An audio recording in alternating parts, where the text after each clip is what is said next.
A veces se puede sentir como si Dios no está obrando por el bien de su pueblo, que no está haciendo mucho de nada por el bien de su pueblo.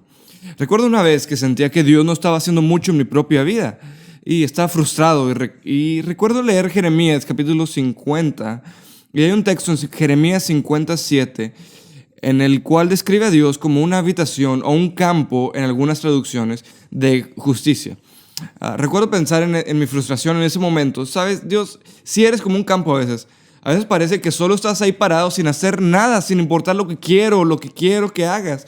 Y no haces nada, pareciera. Pero entonces algo se me vino a la mente en ese momento. Sí, Dios es como un campo. Pero como un campo, cuando lo ves, parece que no está haciendo nada, solo está ahí. Pero si ves debajo de la superficie, está saturado con vida ahí. Hay toda clase de criaturas e insectos y toda clase de crecimiento sucediendo en términos de plantas, todo creciendo en maneras que no vemos fácilmente.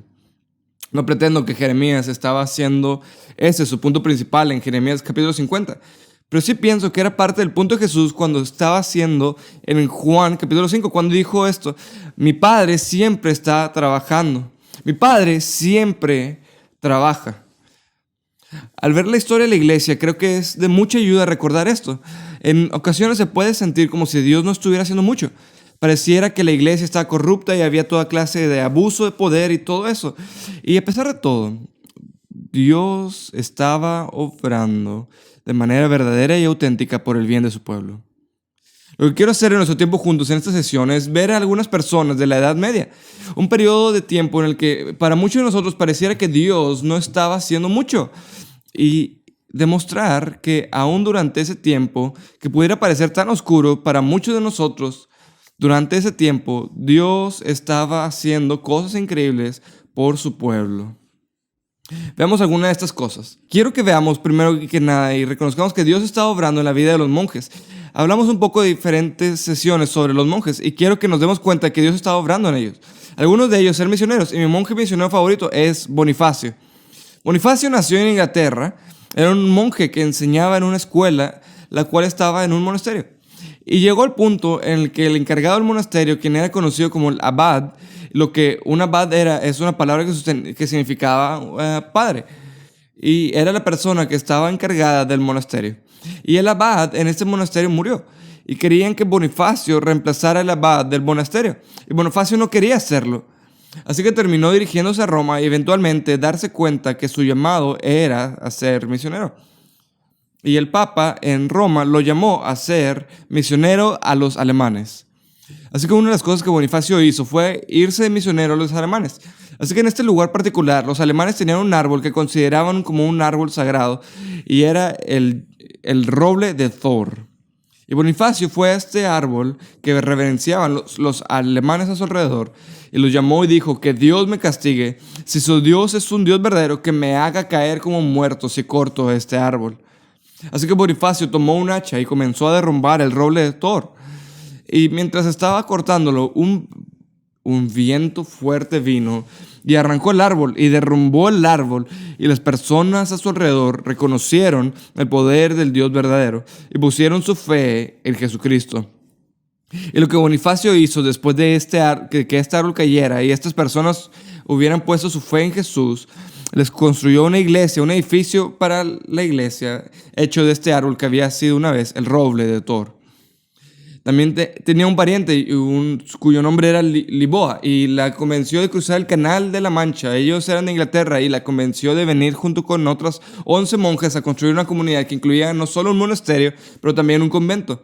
Así que lo que sucedió fue que muchos de los monjes salían e intentaban ayudar a las personas con cultivos, y las monjas dirigían los hospitales y juntos compartían el evangelio a las personas y a las personas alemanas a su alrededor. Y apuntaban a que Bonifacio quería ir a esta región llamada Frisia, y Alemania y Holanda. Así que convocó a muchas personas, y muchos de ellos le expresaron su interés en confiar en Jesucristo. Y luego los iba a estar reuniendo por una especie de clase de confirmación, para dejarlos saber qué es lo que estaban confiando cuando estaban confiando en Jesucristo. Pero mientras estaba ahí, con los demás monjes fueron atacados por un grupo de ladrones y forajidos. Ellos tenían armas y habían decidido que algunos de ellos lucharían en contra de ellos. Pero mientras él y los otros monjes estaban ahí, y a medida que los monjes tomaron sus armas para luchar en contra de estos forajidos que habían venido, Bonifacio les dijo esto: hijos míos, paren de luchar, dejen sus armas, pues nos dice la Escritura que no paguemos mal por bien, pero que venzamos el mal con el bien. La hora por la cual estábamos esperando se ha acercado y el día de nuestra liberación ha llegado. Consuélense en el Señor y perduren con gozo en el sufrimiento que Él ha ordenado por su gracia. Pongan su fe en Él y Él les concederá la libertad a sus almas. Así que Él y sus compañeros dieron sus vidas en ese punto por el bien del Evangelio. Después de que los bandidos asesinaran a Bonifacio y a su compañía, abrieron los cofres que los monjes habían tenido, pensando: seguramente esos están llenos de oro y plata o de algo precioso. Y cuando los abrieron, lo único que encontraron fueron los libros de los monjes. Se enojaron y comenzaron a destruirlos con sus hachas. Aún el día de hoy hay un libro conocido como el Códex de Ratisboa, que tiene las marcas hechas que dejaron estos hombres en su ira después de matar a Bonifacio.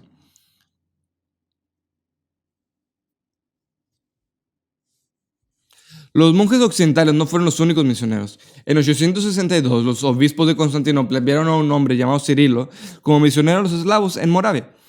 Antes de dejar su hogar, Cirilo inventó su propio alfabeto para traducir la Biblia al idioma moraviano. Pero su misión tuvo problemas antes de que comenzara. Los misioneros romanos dijeron que las escrituras y las alabanzas de la iglesia deben ser traducidos en los lenguajes sagrados, como el latín, no a los lenguajes ordinarios que las personas pudieran entender. Así que Cirilo y su hermano Metodio se dirigieron a Roma a apelar al Papa. El Papa dijo que Cirilo podía traducir las escrituras con una condición: Cirilo tenía que poner su misión bajo el control del Papa. Cirilo se sometió al Papa, pero Cirilo murió antes de que pudiera regresar a Moravia. Cuando Metodio y su hermano seguía trabajando entre los moravianos, pero los moravianos no podían entender las traducciones de Cirilo. Y cerca del año 895, los invasores forzaron a los seguidores de Cirilo y Metodio a huir a Bulgaria. No quedó rastro alguno de la misión de Cirilo entre los moravianos. Desde una perspectiva humana, esos hermanos fracasaron. Sin embargo, en Bulgaria, sus esfuerzos produjeron fruto. Los seguidores de Cirilo refinaron sus métodos misioneros, predicaban y adoraban en el idioma de las personas, adaptaron el alfabeto original de Cirilo al búlgaro. Para el año 900, Bulgaria se había convertido en el centro para el cristianismo. El alfabeto cirilo se conocería como el cirílico y se convirtió en el alfabeto más común en el sureste de Europa y Rusia. Cuando Cirilo y su hermano murieron, su labor parecía infructuosa, pero años más tarde Dios transformó su fracaso en fruto. Algunos de los monjes fueron misioneros, como Bonifacio y su pariente Lioba. Algunos de ellos dieron su vida por su fe. Pero hubo otros monjes que fueron reformadores. Verás, algunos de los monasterios necesitaban reformarse para ese entonces, porque muchos de ellos habían perdido su celo, su pasión por la pureza. Algunos de ellos habían sido controlados por algunos nobles corruptos.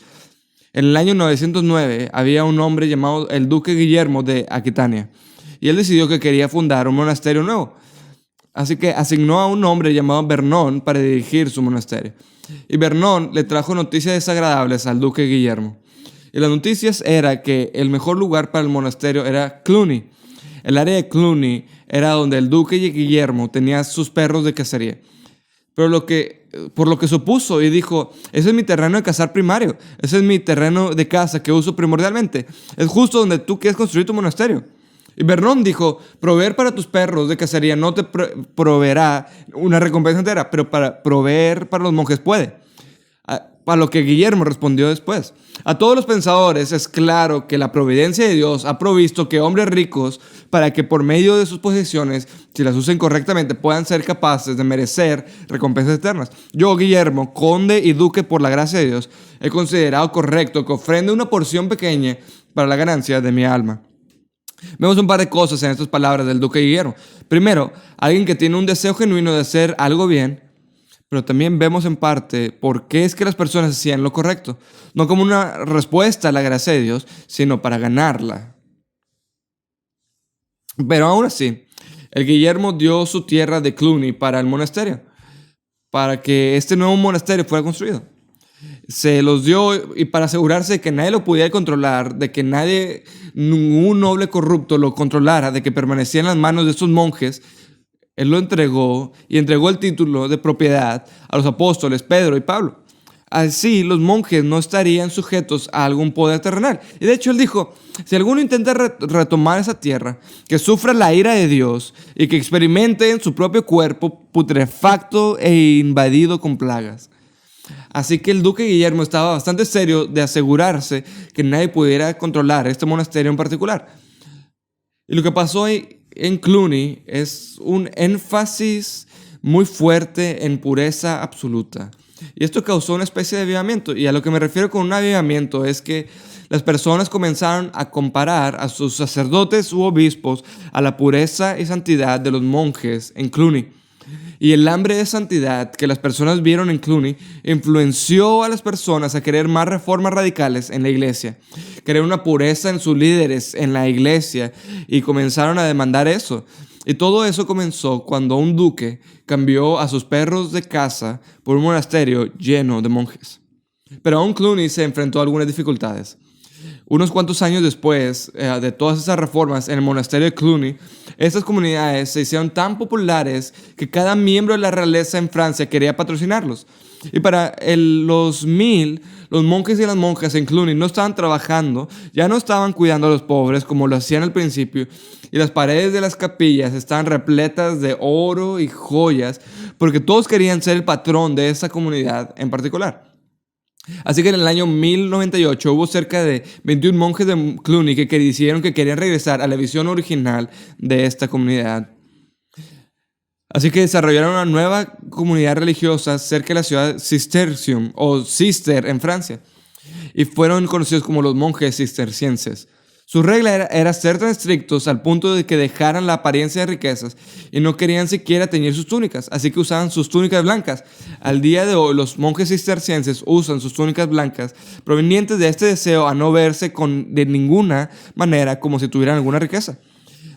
Pero dentro de unos años se hizo evidente que había un problema real en el monasterio Cister. Y es que nadie se los unía. Y nadie se los unía porque el estilo era muy estricto. El abad de esa comunidad estaba a punto de rendirse. Se estaba preparando para renunciar cuando alguien tocó a su puerta. Y cuando se paró para abrirla, él vio no solo a 1 o 5, pero a 31 hombres que estaban ahí para unirse a su comunidad. Todos querían convertirse en monjes, y uno de ellos, su nombre era Bernardo de Claraval, quien se convertiría en uno de los monjes más influyentes de la Edad Media.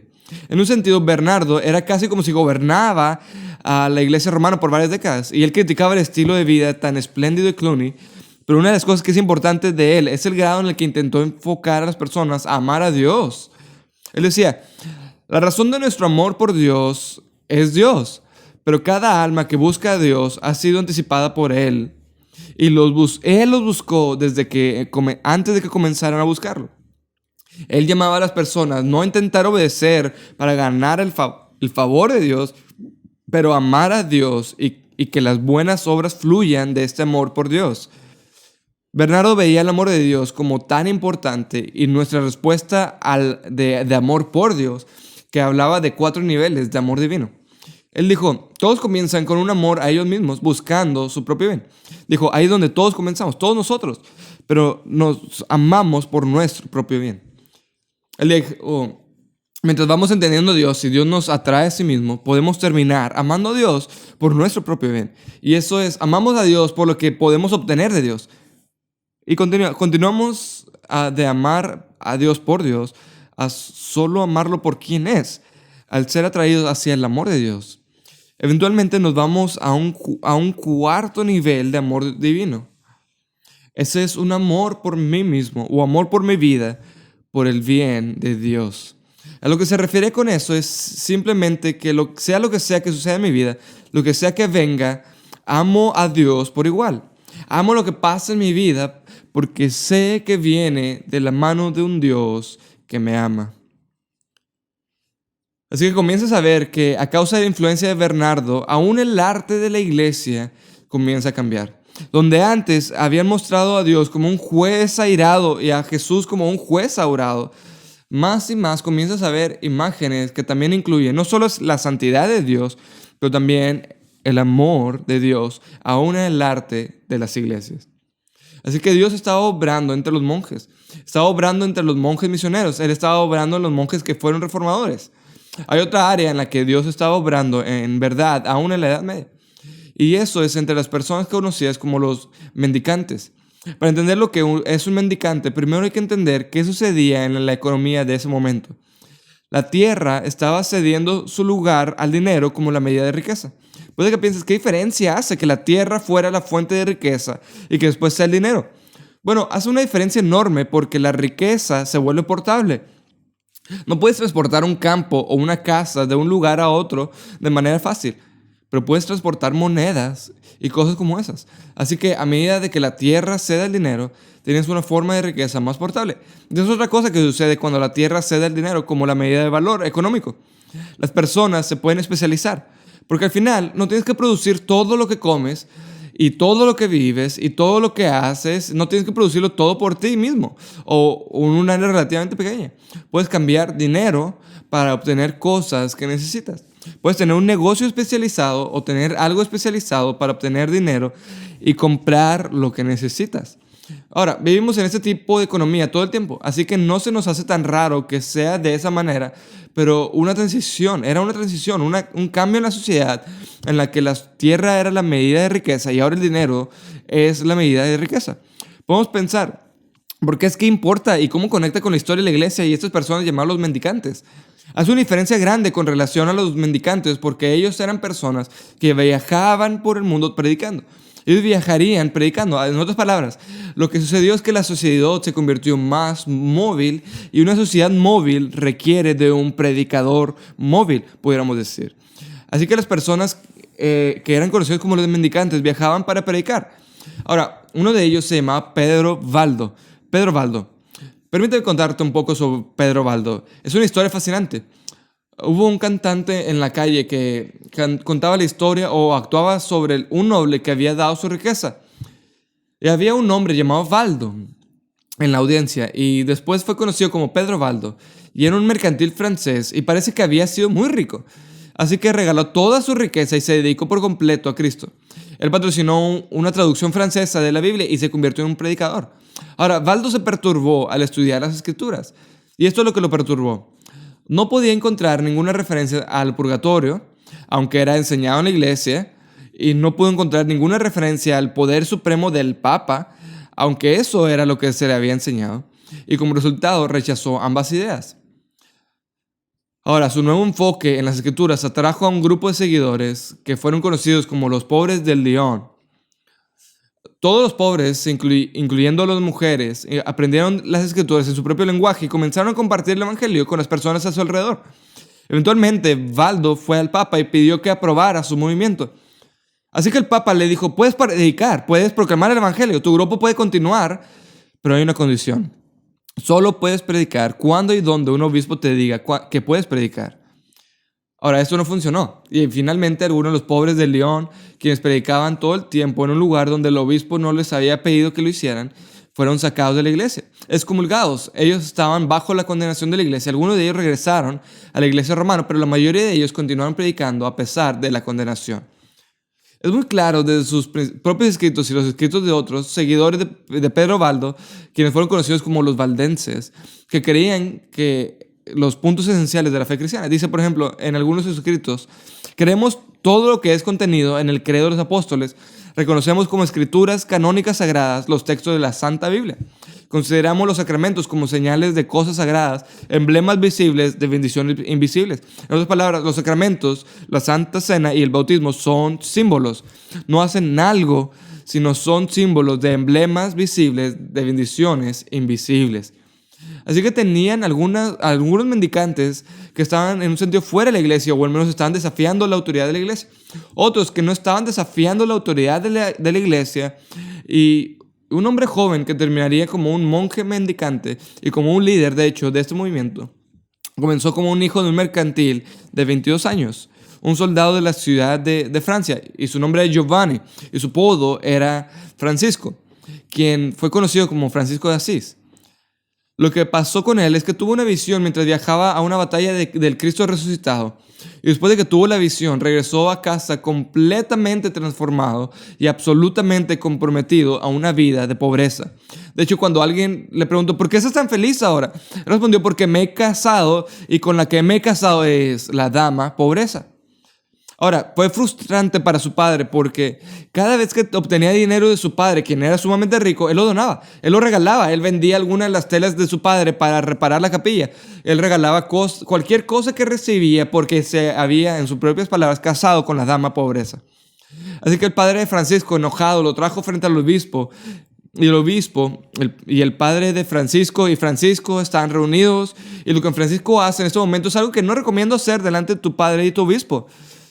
Él solo se desnuda, solo se quita toda su ropa espléndida que lo había identificado hasta el momento como el hijo de un mercantil rico, y le dijo a su padre: hasta el día de hoy te he llamado padre. Ahora puedo decir con honestidad a nuestro Padre en el cielo, y solo en Él he puesto mi fe. Así que terminó con una túnica andrajosa y le dibujó una cruz, y mientras se iba, tomó una cuerda de un espantapájaros y lo ató sobre su cintura. Y hasta este día, los monjes franciscanos usan esas túnicas atadas con una cuerda en la cintura. Y dijo: dame a Jesús, que no tenga nada bajo el cielo que pueda reclamar como mío. Unos años después, Francisco fue a ver al Papa Inocente III, el mismo que había iniciado la Cuarta Cruzada, de la que ya habíamos hablado. Y le preguntó si pudiera empezar una orden de frailes menores. Esa es la orden de frailes menores. Y cada fraile o hermano franciscano solo podían tener 2 túnicas, nada más. Y las túnicas deben ser simples y marrón, con una cuerda alrededor de la cadera, como Francisco lo hacía. Y el Papa Inocente III pensaba que las reglas eran un poco severas, pero lo aprobó de todas maneras. Y en 1214, unos 400 años después, el Papa Inocente III autorizó a una monja llamada Clara a tomar la vida de franciscana. Así que Francisco y Clara de Asís estaban supervisando estas órdenes monásticas que enfatizaban la pobreza. Que si enfatizaba la pobreza, Francisco. De hecho, llegó un punto en el que uno de los hermanos, los frailes, llegaron emocionados con él porque alguien le había dado una moneda de oro. Y lo que hizo Francisco en ese punto fue hacer que el hombre pusiera la moneda de oro entre sus dientes y lo enterró en un estiércol, diciendo: ahí es donde pertenece el oro. Lo que sea que uno piense de las técnicas exactas de Francisco, es evidente de que Dios estaba obrando en la Edad Media. Estaba obrando entre los monjes misioneros, entre los monjes reformadores y entre las personas que se convirtieron en mendicantes. Hubo otra orden mendicante y esta se enfocaba en la predicación. Y ellos eran conocidos como los dominicos. Ellos se enfocaron en la predicación, en viajar en toda la nación a predicar. Así que uno de ellos era Tomás de Aquino. Ahora, Tomás de Aquino es un individuo improbable a convertirse en un héroe en la historia de la iglesia. Él era silencioso, de acuerdo a varios reportes, parecía que era torpe y obeso, pero cuando tenía 20 años, él decidió unirse a los dominicos, un grupo de monjes mendicantes con túnicas negras. Ahora, sus padres habían tenido otros planes. Sus planes para él era que se convirtiera en un arzobispo, no en un predicador itinerante, porque sabían que un predicador itinerante no ganaría muchos bienes mundanos, tal como un arzobispo en su día podía. Así que sus hermanos lo secuestraron. Y después fue afirmado que por 15 meses seguidos ellos encarcelaron a Tomás y lo tentaron con prostitutas y posiciones prestigiosas, y aún con eso permaneció inmóvil. Dijo: no voy a hacer nada más que convertirme en monje, y uno que viaja y uno que es un predicador. Ahora, en el año 1245, Tomás escapó del castillo de su familia y huyó a la Universidad de París, y ahí comenzó a estudiar. Y aún ahí terminó siendo muy impopular. Parece que tenía muy pocas habilidades sociales y otros lo veían y lo llamaban el buey tonto. Y aún así, ninguno de ellos sospechaba que este mugido de buey resonaría, no solo a través del mundo en su propia época, pero a través de la historia. Verás, 11 años después, para ese entonces, estaba enseñando y esa enseñanza transformaron la teología cristiana, porque antes la filosofía había sido considerada en un sentido para algunos de estar bajo el dominio del diablo, pero Tomás de Aquino unió la filosofía de los hombres como Aristóteles y la revelación de Dios, y las unió de tal manera que veía el mundo físico como un letrero, como una señal.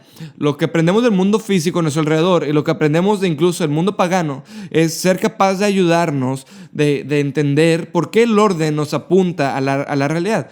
A uno de los paganos los apunta a la realidad de Dios. Ahora, en 1266 comenzó con su obra maestra, la Summa Theologiae, o la Suma de su teología. Y trabajó en esto por 7 años.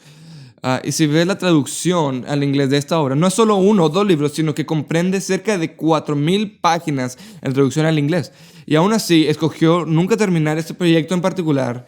Y la razón por la que decidió nunca terminar esta obra, no sabemos exactamente, pero sabemos que en 1273 algo sucedió.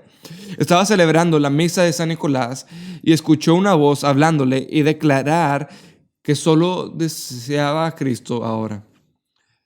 Y había tenido un secretario que había estado con él por varios años. Y este secretario le insistía en este punto, a continuar con su obra maestra, este proyecto mayor de su Suma Teológica. Y él le respondió a Raimundo diciendo: no puedo, porque todo lo que he escrito me parece como si fuera paja. De alguna manera había tenido una experiencia de Cristo, que ahora veía su obra maestra masiva que había desarrollado, y dijo: aún esto me parece como si fuera paja. Sus últimas palabras fueron: te recibo el rescate de mi alma, y por amor a ti he estudiado, me he mantenido en observación, he trabajado, predicado y enseñado. Estos son solo algunos ejemplos de los que te he dado, de cómo Dios está obrando aún en la Edad Media. Aún en esta época en la que para muchos de nosotros lo vemos y pensamos que solo hay corrupción en ese periodo. Y lo vemos y decimos: ve todas esas movidas políticas que están sucediendo. ¿Cómo es que Dios puede estar trabajando en la iglesia en ese entonces? Y aún así, la verdad es que vemos que Dios está obrando aún en ese entonces. Dios nunca deja de trabajar. Eso es lo que Jesús estaba diciendo en Juan capítulo 5. Mi Padre siempre está trabajando. Mi Padre siempre trabaja. Recuerda, cuando ves tu vida, cuando veas tu iglesia, y en ocasiones cuando la veas y te des cuenta que te estás frustrando y que parece que Dios no está haciendo mucho de nada. Y en medio de eso, recuerda la Edad Media. Recuerda a las personas de las que hemos hablado. Y era un tiempo en el que ha sido llamado como el oscurantismo. Y aún en ese tiempo, Dios obró. Y aún en las épocas oscuras de tu propia vida y en tu iglesia, en algún lado, de alguna manera, quizá por debajo de la superficie, Dios está obrando. Así que busca por ello. Prepárate, abrázalo. Mi Padre, dijo Jesús, siempre está trabajando.